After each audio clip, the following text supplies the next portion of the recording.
The big chase scene between Phil and Tony took place at Grand Avenue, and the problem we had essentially with that scene was the timing when Phil came out of the ice cream store, and Tony ran across the street to say hello to him, and Phil would get in the car to ignore him and pull away.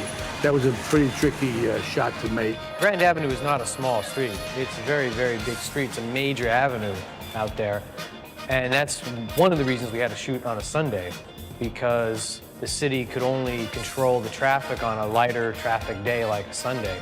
The entire stunt along Grand Avenue was staged and blocked out on a Sunday. No actors. It was the stunt driver doubles, cars, and director Steve Buscemi. To get things right, it takes many hours of work to render just a few minutes of film. We did all the big wide shots and the action stuff with the stunt drivers. The next day, Jim Gandolfini and myself shot the big car chase scene with the stunt doubles on hand. This is the first episode that my character Phil drove a red '98 Lincoln Town Car.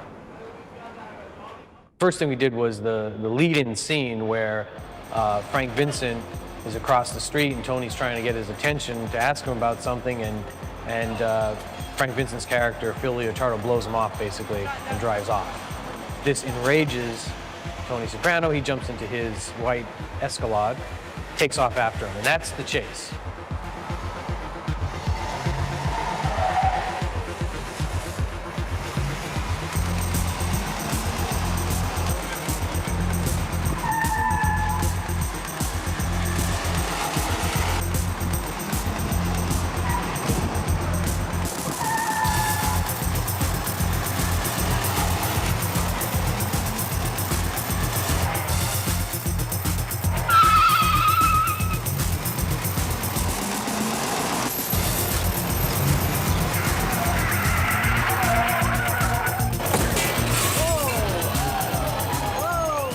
When the car crashes into the Boar's Head truck, of course that's not Frank Vincent sitting in that car when the crash happens. I believe that Mike Russo did the stunts. And I know that he, when he hit that truck, he moved that truck 14 inches. That's how hard he hit it. And then I had to get back in the car, and the safety bag was exploded. Then Jim came in and grabbed me, and did that final scene. When he got out of the car, he said, everything's all right, we sent for the ambulance. He's okay, he's okay. And that was quite a big scene to do. We had a lot of people in the street then. Sometimes Jimmy gets a little playful on the set. I had to explain to Jimmy that I just had open heart surgery. They crashed the car, and they loved the first take. They did have a second car standing by in case they didn't love the first take, but you don't want to ask a stunt driver to do that more than once if you can avoid it.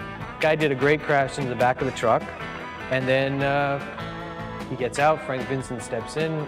Once they wreck a car like that, it was a one-take deal because it's a very dangerous stunt they had to do. He had to catch the right front fender for safety reasons. And we used two cars. We had doubles. Well, you always have doubles on cars anyway in case.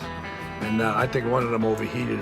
It was an extremely hot day, and the car had a mechanical problem, and we were waiting to see if it could be solved. The production had another car standing by just in case. You think of everything, believe me. During that whole chase that we shot, Steve was in the car with me. Steve, he was in the behind, and then Steve Buscemi, he directed that episode, and he was in the car. So with the camera guys, and that's how the big guys did it anyway. And it was a long day, and it was a great scene. It came out great. Even though it was a sweltering day, and everybody gets a little uncomfortable in the heat, we still try to have fun. James definitely had his moments of trying to goof around that day. You have to try to keep it light because you already know everybody's miserable. The heat is just unbearable, and you're going to be there all day because the sun doesn't go down in the summer until 9 o'clock at night. So you just know you're in for the long haul. So you just try to make it as fun as possible. That episode was directed by Steve Buscemi, who this season was doing directing and was actually a new character being introduced, Tony Blundetto. So he had double duty on this. And we did all that stuff on Monday, which is a little tough because Sunday, we had complete control of the streets, and the police guaranteed that we had these blocks completely 4-hour use.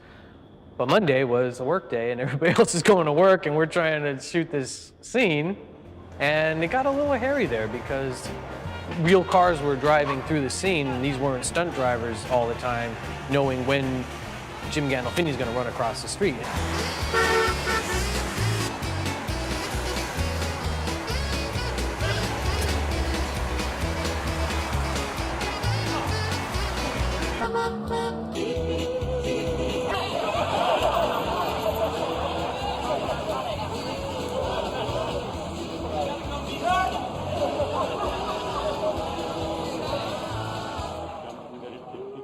And then you have people curiously looking at the camera or waving and all that sort of thing going on. And it's just out in the middle of the street. It's not a backlot, which gives the show an authentic look instead of a backlot look when you see a show shot in New York, but it's definitely a LA backlot. So it has that real feel, but then you have to deal with the real world also, which is another aspect of filmmaking.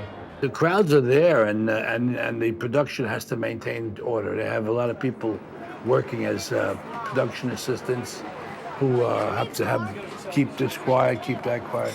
I mean, you have that with this kind of a show all the time, and they have to keep the order, and that's the way it is. And if the crowd's out of order, then it interrupts the shot, so you have to start all over again.